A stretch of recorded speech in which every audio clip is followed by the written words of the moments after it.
So you were born and raised in Charlotte, North Carolina, or just born Yeah. there?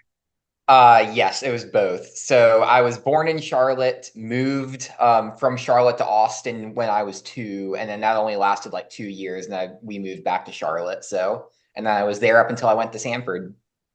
Wow. What so like are you like are you in like a suburb of Charlotte, or is it like right in the middle of big Charlotte? We're in the northern suburbs of Charlotte, so about like 30 minutes or so. Kind of Okay. a little bit similar to Birmingham in that we're probably in more of like what you would call like the Homewood area or something like Right. that. Except Charlotte's just more stretched out, so we're with that. But my birth certificate says Charlotte. I was born in the Charlotte hospital, so I can claim Charlotte proper. But if you want to talk about where I actually live, it's more like Cornelius. That's a suburb. So. Okay. Okay. Well, so you claim Charlotte, but do you claim the Panthers and do you claim the Hornets? I claim both of them. I was raised a Charlotte pro sports fan before anything else. So it's obviously been a little bit tough sledding with some of those, but I wouldn't be where I am today without those two teams and everybody else from the Carolinas. So Yeah. Well, you've had at least like I don't know, with the Panthers, you've had like kind of this roller coaster, and with the Hornets, it's just kind of been well, worse, I guess. yeah, a lot of that I think came from Michael Jordan's stint as an owner. Obviously, great player, but I think Yeah. there was just a disconnect with what he was able to do ownership wise, and I don't really think there was any like positive momentum going from those 10 years. It's already really hard to compete as a small market NBA team. I'm sure you know, but it's just even harder when there's not really like a solid plan or really the pieces in place to be able to build off of that. Kemba Walker gave us a few good years. I'll say Yeah. that, but Yeah. haven't had really too much else since other than the frequently injured LaMelo. So, but we've got some stuff in place now, new ownership group. Mm. Hopefully, maybe things look up in 5 years, but we'll see about that. I at least have more hope for them than I do the Panthers. Yeah. Yeah, there's no doubt. Yeah, I mean Brandon Miller being there now, he's been really good. Yeah, and you're right. I forgot because Kimba Walker, like he just retired, didn't he? Didn't he like officially say I'm out? He did, yes. It's just wild to see how his career was because if you were a little kid in Charlotte at that time, you idolized two basketball players. You idolized Stephen Curry and you idolized Kemba Yeah. Walker, and he was definitely the hero for that city for a very long time. So it was really hard to see him go. But then you Yeah. look after he went and he just fell off of a cliff. Yeah. You probably know pretty well how that happened as a Celtics fan, but Yeah. I was I was sad. I was sad to see the fall off, honestly. But Yeah. I'm really glad that he's a little more happy now, and he can come back to Charlotte on good terms as a member of the coaching Oh yeah. staff. So, I'm always grateful for him and for all the stuff that he did and that group of Hornets players did for the city. Yeah. I'm old enough to remember him more so playing at UConn, and especially that epic Big East tournament and that game against Syracuse. I mean, I think I was maybe finishing up college then or just finished. I can't remember about when that was, but yeah, just he was I remember his college days more than his NBA, and he was a heck of a player. So, yeah. So Absolutely. so hopefully some things are looking up in Charlotte for you. How did you find your way here then? Like why Samford? That's really the question everybody asks. It's kind of an unlikely situation how I got from there to here, but it's first a college counselor that really opened my eyes to Sanford. I was kind of looking for some private school options to mix some things up in my college search, and Sanford had a journalism program that was pretty solid, Yeah. still is, having gone through it. And I just got down there, and little by little, I started realizing this is home for me. And that was kind of what made the decision a little bit easier. I had some other colleges I was considering at the time, some bigger schools, but it was where I felt like I was the best fit. And now looking back, it's given me so many different opportunities and so many friends, so much growth from my career that I can't imagine going anywhere else. So I'm Mm. glad that it got me down here to Birmingham. But before that, I mean, I couldn't tell you where Birmingham was on a map. I'd driven through Alabama once on a beach trip, and it Yeah. was just the typical just green trees on the interstate. So, but I'm glad to say that once you get down here, it's such a great city and a lot of great people around the entire state, and I've loved getting to know it even more since I've been here. Now this is going on, I believe, about 5, maybe even 6 years now since 2019. So I'm grateful. Wow. Wow.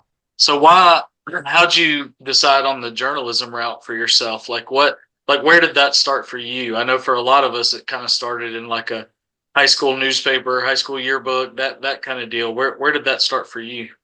So for me, it actually started a little bit earlier than that. I kind of grew up in a sports household and watched some stuff growing up. I don't think it really clicked though until about I was 10 and I started getting into more and more sports. I believe that was the year the Winter Olympics were in Vancouver. I got into basketball and hockey through a couple of great finals that year. The World Cup was that year, just a great sports year in general. Yeah. And that's when I started watching Sports Center and ESPN as well. And something about that, I just looked at those people, specifically Stan Verrett and Neil Everett. That was the Sports Center Yeah. I always watched, waking up in the morning. And I just looked at them and I said, you know what?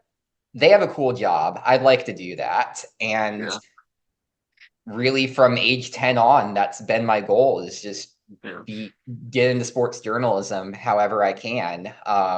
It obviously shifted a lot, took many different forms. I did pursue broadcast as well in college, but um, like you mentioned with the high school paper, I'd say about then, I recognized my skills as a writer. Like in elementary school, I had some teachers who helped me realize that side of me. But then I really got pushed into journalism writing in middle school and then ultimately high school. I went to a small private Christian school, so I had to start my own newspaper. But it was Whoa. something that definitely helped me over those 3 years writing it. And I look back at that now and I just think I've grown so much as a writer since then. Yeah. But then getting into college, doing both the print and broadcast route. Um, and through that time, also linking up with Alec Etheridge over at the Shelby County Reporter and starting freelancing for him during COVID as a sophomore in 2020. And that that combined with all the other print opportunities I got in college really pushed me to say this is where I want to be. That's not to say I'm not still passionate about broadcast. I love it. I love doing Yeah. things like the football show. I love all the Yeah. different things that we get to do with video over at the Shelby County Reporter, but Mhm. I'm first and foremost a writer, and that's what I love to do every day. Yeah. That's cool. Okay. Starting your own newspaper. Mhm. You got to tell me how. How old were you? Why'd you decide? And most importantly, what did you call it? So we first of all we called it the Eagles Call. I initially fought for the Okay. Eagles Eye. Our school mascot was the Eagles, in case you can't tell. Right. Right. But Eagles Eye was the newsletter I kind of put together in middle school for my sixth grade class, and then in high school I was like, I kind of want to bring that back. And then one of the other people on my staff said, I think Eagles Call would be better. So we went with that. I believe we got the ball rolling for that tail end of my freshman year. So I believe I was 15 when that happened. And then we started full on my sophomore year. We had the advisor and a few other people around my age who helped out as staff. Really small, like I'd say like 4 or 5, and we never really grew too much beyond that. Um, and really got going my sophomore year, and then it kind of tapered off a little bit as I progressed. I was very active in high school. I had a lot of different extracurriculars, played multiple sports, was on student council. I basically did everything. So unfortunately, that kind of took a bit of a backseat, and I don't think I was really the editor that they deserved. And and also I had some succession plans that didn't exactly go to plan because our advisor and my second in command also left the same year that I graduated. So the newspaper hasn't exactly looked the same since there, but it's definitely something I'm grateful for. I loved that experience. I loved everybody I worked with. Still talk to some of them even today, and I think it's really something that kind of helped me just get practical experience, um, just writing and leading a newsroom. So I think that was Yeah. all something that really helped me a lot going into college, and stuff I look back on now at the Shelby County Reporter. I was like, oh, this is what a newsroom meeting looks like. This is not that much different than what we did back in high school. So I think that was really cool. Yeah. I mean, showing that kind of initiative at such a young age and just kind of zeroing in on knowing what you wanted to do at such a young age is yeah, I could see how that would definitely help going into college, going into, you know, your professional career, all of that. Like for me it started like we didn't have a high school newspaper.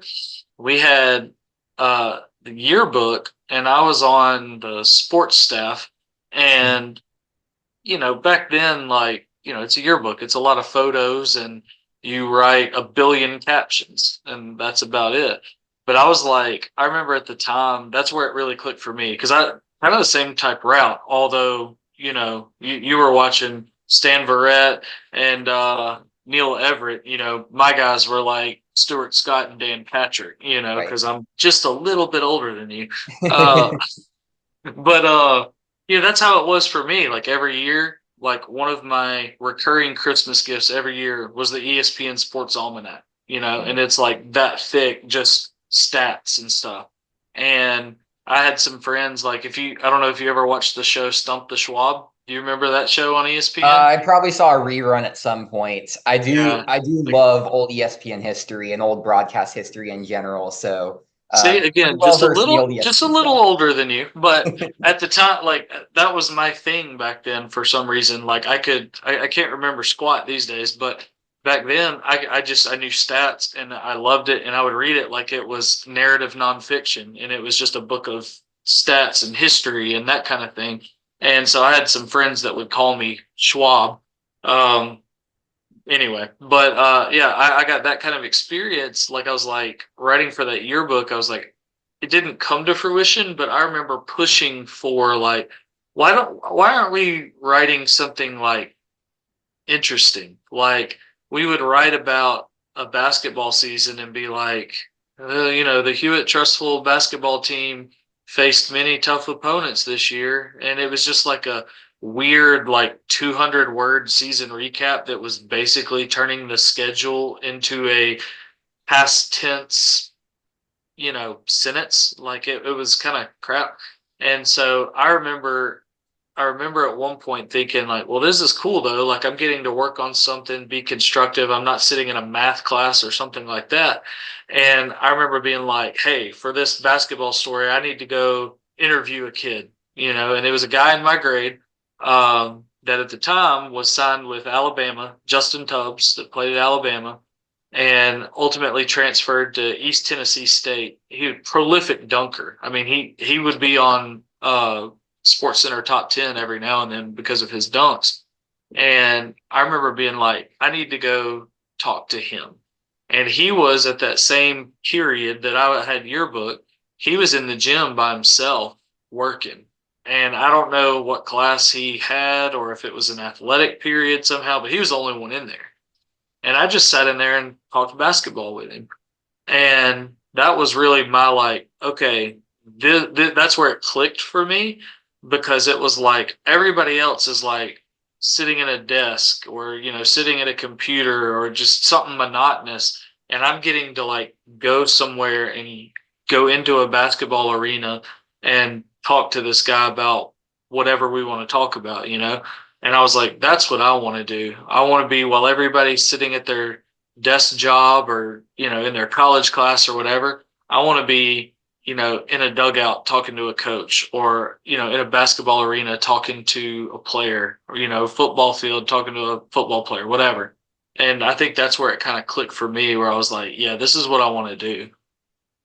Yeah, that's really cool. I will definitely say like there's so many cool different opportunities that I've gotten from being in sports journalism, just talking to really interesting people and getting to tell all those stories. But it's like you said, it's those stories of those people that I think really just keep at least me and a lot of other sports journalists coming back to this. Like Yeah. for me, I'm always interested in the human side of it. I Yeah. write a million game recaps. Yeah. That's the meat and potatoes of what I do. Right. But the my favorite stories ever have been the feature stories, the ones Yep. that you get to know somebody on a much deeper level. Because I really do believe that that's when you get to know somebody better. That's when you form a deeper connection with them and introduce your audience to somebody who's really cool that they might not Yeah. necessarily have known about. That's exactly right. Do you know who Rick Bragg is?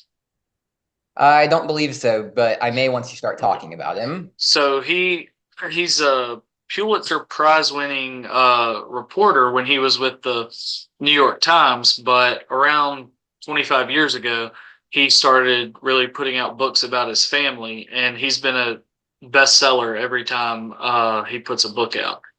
And when I was at Alabama, he was my professor for a sports writing class, which really it was more of a sports magazine writing class because everything we wrote was pretty long. And that's what he would say is he got his start in Jacksonville, Alabama, and he got his start covering high school sports. And he pretty quickly realized that if you just do we have to do the meat and potatoes like you talked about. But he was like, if it's only these meat and potatoes game recaps, it's kind of boring. And so that's kind of what he talked to us about is like romanticizing sports Mhm. is, most of the people who are going to read your game recap or your game story, most of them were probably following the game or they were at the game, that kind of thing. It's your job to show them, not tell them, but show them something that maybe they didn't see. Whether that comes from, a discussion, an interview with a player or coach after a game, whether it's, how we keep stats on the sideline and we're up and down as well. If it's a moment that you see something that they can't see from the stands, and it's really giving the reader something that adds to their experience that they had at the game. If they're just sitting there watching it, but you're really going that step further and describing something and really connecting sports and life, kind of like you talked about that human side of it. Definitely. And I think one of those people for me, like Rick Bragg for you, who kind of helped me do that. Not somebody I know personally, but somebody who had a tremendous influence on me was Tom Verducci. Okay. I grew up in high school pouring through Sports Illustrated, and Yeah. just that last great crop of SI writers Yeah. for them. And Verducci, he really showed me like I was already a baseball guy before, Yeah. but just the way that he was able to pull things out and romanticize the game, like you said, while also being able to translate that into broadcast and just be a great interviewer, make these great sideline hits that almost sound like mini stories. Yeah. And just the way that he was able to balance that and just bring out the detail and everything, I think that influenced me a lot. And it's something that I think Alec and I go back to when we write our game recaps, especially our football game recaps, Yeah. because those tend to be a little bit longer than others. And I think the one thing that we both always try to do is just pick that one moment that really stands out. It might be something visual, maybe from like the post Yeah. game or something like that, or it could be a play that helped turn the game, something about the atmosphere, just something to add to it so that your lead doesn't always necessarily have to Yeah. be the Helena Huskies beat the Pelham Panthers 42-14 or whatever like that. Exactly. Exactly. I mean, yeah, because I mean, that's your selling point. That lead is your selling point. That's the way to keep people interested. Like if they just read, like you said, Helena won 42-14, you're like, all right, well, that was a blowout. Not much to read here. But if Mhm. you can zero in on a moment, like you said, or an atmosphere or a particular play or, a kid who maybe had been injured or something, and he came back and did something big, something like that, that really individualizes a game, and like we said, just kind of romanticizes sports a little bit, and really connects it to that human side. That's the job, you know. Really So is. so speaking of the job, how did you find, like, from Sanford? Like, did you find Shelby County Reporter, or did the Shelby County Reporter find you? So it was a little bit of both. Alec definitely reached out and made the first connection though. So around COVID, like summer of COVID. So this is between my freshman and sophomore years of college. Alec put out a call like he normally does for freelance writers. He sent something to Sanford's head of journalism. They sent it out through us in kind of like a mass email. They typically do those for like internship opportunities, other types of writing opportunities, and things like that. So I found the opportunity and I said, I think this is something I want to pursue. So I replied and said, Alec, I'd like to do this. And he very quickly said, yes, we'd like to have you aboard. And so from there, I got started.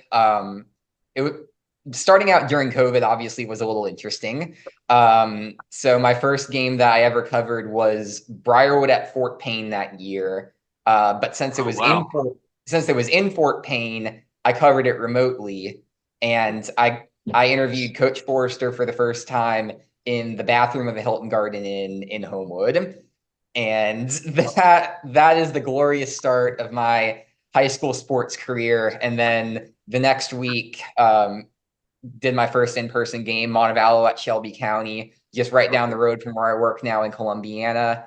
Got to interview both of those coaches in person. It was interesting. It was a Saturday game because Montevallo had a lot of COVID issues Yeah. coming up. They actually had to forfeit their week 1 game, and that was Montevallo's coach is Blake Boring. That was his first game. Yeah. So my first in-person game lining up with his first game, that was another cool parallel, Yeah. and just kind of all built out from there. Got to cover more and more schools as time went on. Got trusted with a lot of big opportunities for a freelancer, I would say. There was one week, I believe it was my junior year, that Alec gave me game of the week. And so I would, as a freelancer, as a junior in college, I was main art of the Shelby County Reporter. I was like, what is this? This is incredible. And I'm so grateful to Alec for giving me a chance. He absolutely could not have done. There's so many ways like he couldn't have just done that and just passed me up, gone with somebody more Yeah. experienced, more seasoned in the journalism profession. But he took a chance on me, really gave me a chance to grow while I was on the job, because I think the most growth I had as a writer was through those moments. Like I got some opportunities definitely in my journalism classes, but learning on the job, writing for an audience, building the relationships with those communities, that was what really helped me. Regardless of if I would have even gotten this job at all, then I would have been able to take that into wherever I ended up. But I was lucky enough that an opening came up in sports right as I was coming up, getting ready to graduate from college, and Alec reached out and was definitely interested in me in that. And we quickly determined that I'd be fit to go straight into the sports editor role. And so I gratefully accepted that, and I'm here now, and I wouldn't change a single thing. Yeah. When did you graduate and start full time there? When was that? I graduated tail end of April 2023, and then started about a week later. So really Wow. only gave myself a week off between then and graduation, and then left straight into spring sports championship week, which Man, I'm sure you remember is quite the time for sure. that's a busy time. That's yeah, you threw yourself right into the thick of it. I Yeah, wanted and to Alec warned me. He was just like, "This is the busiest stretch of the year. I yeah. could definitely use the help, but just know that coming in." I was like, "Okay, bring it on. This is gonna be so much fun." And I was dog tired by the end of the week. I was just like, it was the Oh most yeah. fun week, art probably of the early part of that year for me. And but there were so many great opportunities through that. I got to cover my first state championship win with that for soccer with Westminster Oak Mountain. Yeah. And then got to cover a PGA Tour Champions event. Got to be next to Charles Barkley for an interview. It was such a fun week. I drove a lot of miles that week, but I definitely had to learn quickly on the job, and that helped me a lot. And then from there, we kind of got to slow down and be like, okay, this is more what you'll be doing, and then adapt to that different summer style of Yeah. getting content out, making the football magazine, and then get into that slingshot, get ready to go for fall, winter, and then spring. So Yeah. that'd be great. I wanted to touch on one thing you said about football. And well, it can apply to all sports, but you were talking about covering that game during COVID. A lot of people, even though what we mostly cover is, our high school sports, on the football side specifically, people think, oh, they bring you stats. You sit in the press box, you eat food, and it's yeah, exactly, right? And people think that, and you're like, just tag along for a night and see how stressful it is, especially as you approach, I don't know what y'all's deadline is, but as you approach that and see where I'm writing and see how I'm writing. I don't know what your process is, but I obviously, talk to player coach after the game, and I'm hightailing it to my truck, and I am crammed in there, laptop resting against the steering wheel, hoping I don't push too hard and honk the horn, and stats all strewn about in the seat next to me, listening to the recorder to transcribe. And it's kind of a mess, and people talk about how glamorous it is. And hey, our job, 7 o'clock to 9:15 on a Friday night is really kind of fun and pretty easy, really. Like once you get into your flow state of how you keep stats and all that, if you do, there are some places that will provide really well and some places that don't. Mhm. So depending on where you're at can kind of determine your difficulty level on that night. But Mhm. our job really starts at about 9:15 on Friday night when everybody's going home, and it is a slog. Mhm. How's that Yeah, process for you? it's somewhat similar to you, except I don't have as much room in my car. I drive a lot smaller of a car than a truck, but I mean, I kind of got into the same way. I was lucky enough. My first in-person game was at Shelby County High School, and they have a massive press box. Mm, I basically had a room to myself, which, as a kid coming out in August 2020, great. Give me as much space from people as possible. there you go. And then, but like as it goes on, like I think that next week I was up in Gadsden City working for the visiting bleachers. Like you Ooh. you are lucky in this business if you get a press box to work in. If Oh yeah. you if you even get a chair up there with all the timekeepers, the PA announcers, the Yeah. officials, that that you've made it in that point. And of course now I work from the sidelines so I can get video content as well. So that's Yeah. where I am now for that. But you're going to be working odd hours, you're going to be working late hours, you might be finishing up an article in your car in a Taco Bell parking lot. And that's just what you have to do to get it done as quickly as possible to get get a good story out, make sure that your audience is served, and then at the end of the day, just go home after that. And then, but as a sports editor, then you have to turn around and do that for everybody else as you're managing all the freelancers. There's maybe some games as well that you have to pick up, call coaches, things like Yeah. that. And it's long, it's hard, but it makes you good fast. Like Yes. you have to learn through the fire, and you have to adapt quickly to those situations, especially when things don't go right. And there are plenty of Friday nights and even beyond that have not gone to plan in that Yeah. first year. But I'd like to think that I got better during that process. Oh yeah. I think Alec would probably say the same thing. But um, it's just that process. You have to be a special kind of person to want to work in high school sports. It's not for everybody. It's not a glamour profession. Everybody thinks that sports journalism is a glamour profession. When you're working down here, it's really to serve these communities, and that's what I love to do. I love this community. They've been so great to me, so welcoming, and the least I could do at this point right now is give back to them.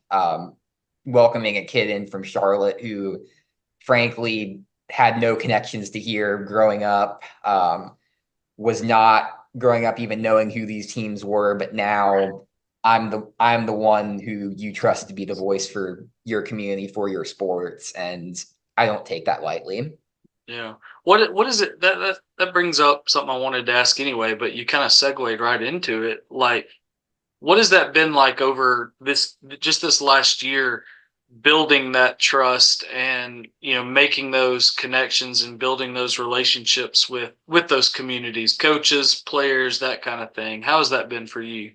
So I think it was easier for football, at least for the coaches, just because I had some freelance experience. Many of them I came in knowing already. Some of them were even excited when I took the job and congratulated me on that just because of the relationship that we had built. But for pretty much every other sport, I was starting from scratch.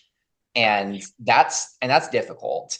But it's all about, for me, I tried to go to as many games as possible last year, getting out to as many different communities as possible. And it's impossible to please everybody. It's impossible to serve everybody, especially when you have 16 high schools in your coverage area. It's difficult, and I'll be the first to say that I haven't always done the best job. But I will say I try to do the best that I can for these people, and just talking to them after games and stuff, maybe having a parent come up to me. We start a conversation from there. Talking to coaches as much as possible after games, interacting with athletes as well. That's not something I do as much as I would like, but definitely when things come up like writing feature stories, I love interacting with them and getting to tell their stories as well. And we've got some great people here. So Yeah. obviously you will run into the critics who kind of just go at you for no apparent reason, but I Yeah. will say 99% of the people here, and that forms my overall opinion, is that these people are absolutely incredible and some of the best people around to work with. So they definitely make it easy to want to be a part of that community and to build that community and that relationship with them. And I think I've been starting to see some of the dividends as the years gone on. Yeah, no, that's great. Yeah, and you're right. You've learned quick about the one-off critic types. You're covering at a really young age. You're covering 16 schools as a sports editor, and people will think, well, 16's not a ton, but well, multiply 16 by how many spring sports there are, Mhm, and like it's crazy. I mean, fall is busy enough, but spring is a whole nother animal. mhm. And then it's always like the one-off, like I'm not, this is just me pulling in a random example. So Mhm. no critics come after me, but like you'll get like why didn't you cover our, you know, middle school travel volleyball tryout thing or, something like that. It's always something like that. And you're like, what? Like, Mhm. we're covering 16 schools, all these different sports, and not saying your thing's not important, but I am only one person. I cannot Right. be everywhere. Mhm. What's your Definitely. Yeah, yeah. it's hard to do just even as one person. I'm lucky when I get Alec to help me out and help me stretch myself in a little bit of a further area, but yeah, just having it be me, it can be difficult at times, but it's also something I've gotten used to, and I think I'm starting to do a better job at managing everything by myself, though. Yeah, yeah, there's no doubt about it. Do you have a favorite sport that you cover? Like, or do you just like covering all of them? I do like covering everything. That's not like the cliche answer to not tick anybody off, but even some of the sports that I'll admit I didn't really follow as closely in high school, like volleyball and softball. Yeah, I've grown to love those as well. And I'm yeah, I'm a student of sports, first off. I love learning new sports and getting into new communities and starting to immerse myself in all of that. I remember I wrote a column back in November. I attended my first college wrestling meet. University of Montevallo was starting up their team. Yeah. And one of my photographers, Dawn Harrison, is a huge wrestling enthusiast. She Yeah. refs, he does everything within the scene. Everybody knows her. She's great. And just seeing the world through her eyes and through their eyes, um, that's just one of many examples. You go basically everywhere to all of these sports. There's a Yep. community and there's a culture within all of them, and they're all really cool. And Yeah. I love immersing myself in all of them. And I think especially highlighting some of the ones who've been a little bit more underserved by traditional media within recent years has been something that I enjoy, Oh, just shining a little spotlight on and helping all of that get some more coverage. But and that even extends to home. All even from a young age, I watch basically anything that comes on TV. I'm a huge Olympics guy. I think yeah. that's probably where it stems from. I will be watching basically anything when it comes on the TV over these next few weeks when they go to Yeah. Paris. But yeah, it's a lot of fun for me to just go and consume sports and be out in these communities because, like I said, there's so many stories just waiting to be unearthed, and you've just got to be the person who wants to go in there and is willing to hear and willing to listen, just to see what they're all about. That's it. That's it. As an import to Alabama, then being from North Carolina, we sat next to each other for a bit at the tribute to the Negro Leagues at Rickwood Field for the minor league game because that major league game would have had to take out a loan for that. But what was Rickwood Field? What was that experience like for you being there for the first time? I think it was just incredible. I love the history of sports, and baseball is just one of those sports that just naturally has a lot of history. And I'll admit, I hadn't known a ton about Rickwood when I came here. It was really something that I kind of heard about as I was in college. It's like, oh, there's this old ballpark on the Right. north side of town. I was like, okay, that's cool. But then you start hearing all of what it means, like, oh, this is where some of the stars of the game got their start, especially in such a time of deep segregation and having to deal with that ugly side of American history. And just seeing everything that they were able to that they battled through, and how a lot of that big history, like Willie Mays and Satchel Paige and all of those incredible people, it started in Birmingham. And I thought it was so cool. There was so many things I learned just from being at the game. The ballpark itself is just incredible.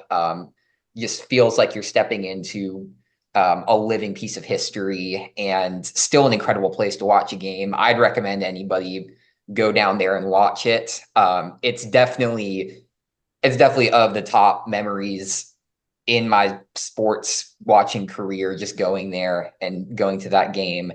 And that's even before you get to what we both experienced when we were there, which was the news of Willie Mays passing away happening through there, and seeing that tribute to him play out in real time is just unforgettable. Yeah, that was crazy. Like I hate that we I was still there. You remember we left. I had to get uh some of the family home, but we hadn't left the grounds yet. We were just on like the backside of kind of where you came in and they had all the merch and all that stuff set up. We were out there and just kind of walking around a bit.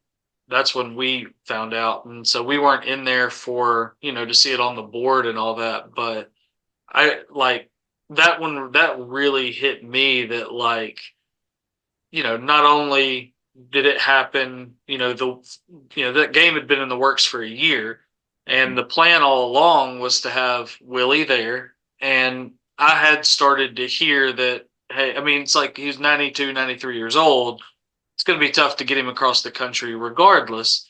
But I had started to hear that, hey, he's probably not going to attend, and then to actually be that game be going on and be in that stadium where he got his start. He's a Fairfield guy, as a teenager or whatever with the Black Barons, and to be in that place, like I still can't describe that feeling of like it being the year 2024, they're doing this in large part to honor him. I mean, certainly the Negro Leagues as a whole, but him kind of as that centerpiece of it. And to hear that news being in that historic place was just, I don't know, it was just eerie. Like it was, I couldn't believe the timing, I guess. Definitely. There's really a handful of things in my life that were where were you when this happened moments. Yeah. And I think looking back, that's going to be one of those things that maybe it doesn't mean a ton for too many people. Baseball fans definitely it will mean something as one of the greatest players in the game passes away. Yeah. But for people like us who were there within Birmingham, within that environment at Rickwood Field, it's going to be something special to look back on. Just saying we were in the perfect place to pay tribute to such a living legend like he was. Yeah. Absolutely. So let's start wrapping this thing up. You got your football season mapped out, or at least until some region stuff starts determining where you go. You got your first few weeks mapped out. Tentatively, I'm still haven't told Alec exactly the plans for it, but if he if he really wants to claim something, then he can go ahead for it. But got the first few weeks planned out, and it's such a great slate of non-region play. A Yeah. lot of really good, exciting matchups happening within that time. I always think it's fun just seeing teams play either somebody new or renew some historic rivalries that maybe region play used to make a thing, but Yeah. between classifications and regions being what they are, they don't necessarily happen as much anymore. So I'm excited. There's a lot of really fun stuff on tap. Yeah, yeah, definitely. I'm trying to think where we cross over. Briarwood, Chelsea. Who else do we cross over with? Oak Mountain and Spain Park. Oak Those are the Mountain and four. Spain Park. Those are the four. What about Yeah. Hoover? Do y'all don't touch Hoover? We don't touch Hoover because they're in Jefferson County, but That's right. obviously with You're them so being in close. yeah, Yeah. exactly. But with them being in 7A Region 3, Let's see. we do cross over with them quite a bit. And then they'll still have the rivalry with Spain Park as well. That's the big week 2 game that I'm really looking forward to. Yeah. Ironically enough, one of the games I did get to cover when I was a freelancer. Obviously, Spain Park wasn't what they are now, but still a cool atmosphere to be a part of those rivalry games like that. And those are the ones I always cherish. Just those times when the communities all come together, whether it be friendly or unfriendly, it's always good seeing teams who know each other well and battle it out on the football field like that. So Yeah. Quick story on Spain Park. So I've been there a number of times to cover games over the years, but two in particular. 2011. You'd have to go back and do some looking at this. I won't go down the huge road, but Clay Chalkville got turned in for using or playing an ineligible player. They were the best team in the state by far. I have no problem saying that. In 2011, they were 9-0, and they had to forfeit all of those wins, and they were cast out of the playoffs. That team was going to win a state championship, I am certain. They had their week 10, their final game was at Spain Park, just a non-region thing, and all this had come down, and they won a 30, I think it was 38-35, just classic back and forth, I mean, 38-35, the defense is, it's hard to judge because it wasn't like the defenses were good, but both of those teams were clicking so well on offense. It was like, how do you defend that? And that game was I think it was maybe a Thursday night game. It was on TV.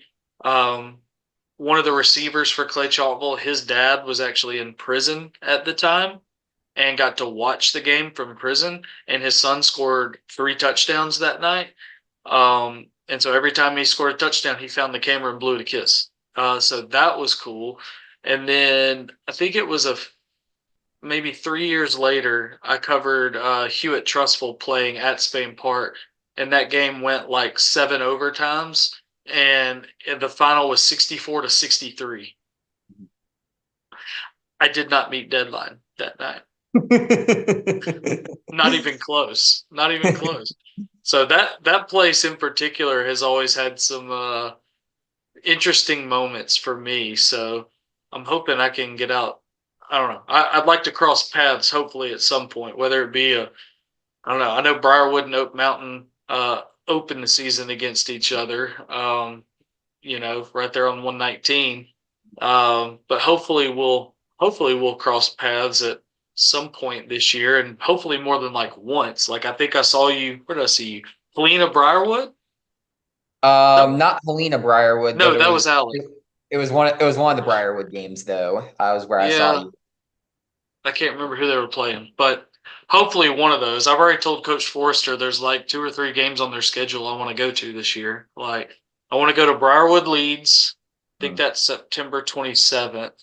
And Yeah, then Briarwood John Carroll, that's now a region game in October, I think, maybe October 11th or something like that. yeah. I want October to get 11th sounds right. I want to go to both of those. So maybe I'll see you at one of those if Kyle will oblige and let me have those games. Hopefully, I'll see you at one of them. Definitely. As sports editor, I'm a little more in control of my own path, but Yeah, maybe we'll see what nudging we can do with Kyle to see if we can cross there you paths go. more than once this year. There you go. Yeah, have a sports editor to sports editor talk. I'm old enough where Kyle was when I did this stuff full time. Kyle was my intern. That's how old I am, and now it's kind of reversed. So, yeah, Yeah, I think that's probably a little bit how Alec feels now, having me on as freelancer, and now he's where he yeah, goes depends on where I want to go. So, that's uh, it. That's it. even though he is still over me as publisher and president now, though, so it's I a unique know. Like relationship. it's so weird because like I remember when he started out, covering stuff and doing a lot of video, and he's really good at that. And just seeing his writing improve, like you could, it's a tangible visual thing. You can see progression, right? And just following him through that, and then having that one of these first podcasts I did with him, and I wanted to be like, Mr. President, like how far you've come, Mr. President, so it's been really cool seeing him just keep stacking. He's been he's done a really good job. Y'all have all done a really good job. Let's wrap with this. How can people follow your work? So you can follow me over on Twitter, over at Andrew T. Simonson. Same over on Instagram. I post over on there as well. And then obviously ShelbyCountyReporter.com. That's where you can find everything. If it's a sports article, I've probably written it. So you can go on there and check everything out on there. Always love getting people to see the cool stuff we're doing in Shelby County. And thank you for continuing to spotlight high school sports in the area as well. We always really appreciate it. Well said. I appreciate you doing this, Andrew. It was good to catch up. Good to talk to you, and let's cross paths on a sideline this fall. Let's do that. Definitely agree. Sounds good. Appreciate you. Appreciate you as well.